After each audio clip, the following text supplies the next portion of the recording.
ये कहानी है उन लोगों के लिए जिन्हें अपने जीवन में रास्ता दिखाई नहीं देता।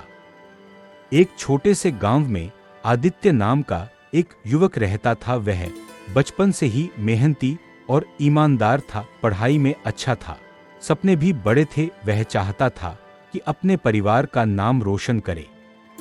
लेकिन पढ़ाई पूरी करने के बाद जब उसने नौकरी की तलाश शुरू की तो हर जगह दरवाजे बंद हो गए। कहीं अनुभव नहीं था तो कहीं पैसों की कमी। कई महीनों तक कोशिश करने के बाद भी उसे कामयाबी नहीं मिली। धीरे धीरे उसकी हिम्मत टूटने लगी। वह सोचने लगा, शायद मेरी किस्मत ही खराब है, चाहे जितनी मेहनत कर लूं, मेरा जीवन बेकार है।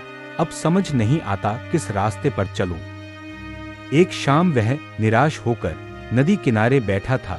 डूबते सूरज की लालिमा उसकी थकी आंखों में उतर आई थी। तभी वहां एक बुजुर्ग साधु आए। उन्होंने आदित्य के उदास चेहरे को देखा और पास बैठकर पूछा, बेटा इतना दुखी क्यों हो? तेरे चेहरे पर उम्मीद की जगह हार नजर आ रही है। आदित्य ने आह भरते हुए कहा, बाबा मैंने बहुत कोशिश की, मेहनत की, पढ़ाई की, लेकिन आज तक कुछ हासिल नहीं हुआ। मुझे लगता है मेरी जिंदगी का कोई रास्ता नहीं बचा।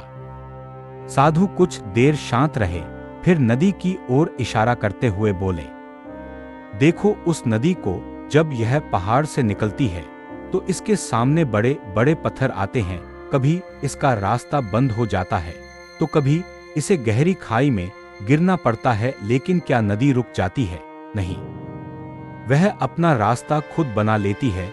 कभी पत्थर के ऊपर से बहती है, कभी किनारे से घूमकर निकलती है और अंत में चाहे कितनी भी मुश्किलें आए वह समंदर तक पहुंच ही जाती है। साधु ने आदित्य की आंखों में देखते हुए कहा, जीवन भी इसी नदी जैसा है। बाधाएं हर किसी के रास्ते में आती हैं, लेकिन जो इंसान कोशिश करता रहता है वह अंत में अपनी मंजिल तक पहुंचता है। बेटा तेरा रास्ता अभी रुका है, खत्म नहीं हुआ। अगर एक दरवाजा बंद होता है तो दूसरा खुलता है, बस तुझे हिम्मत नहीं हारनी। ये बातें आदित्य के दिल में गहराई तक उतर गईं। उसकी आंखों से आंसू निकल आए, लेकिन इस बार आंसू हार के नहीं, उम्मीद के थे। उसने मन ही मन सोचा, मैं हार मानने वालों में से नहीं हूं। अगर नदी अपना रास्ता बना सकती है तो मैं क्यों नहीं। उस दिन के बाद आदित्य ने ठान लिया कि वह नई दिशा तलाशेगा।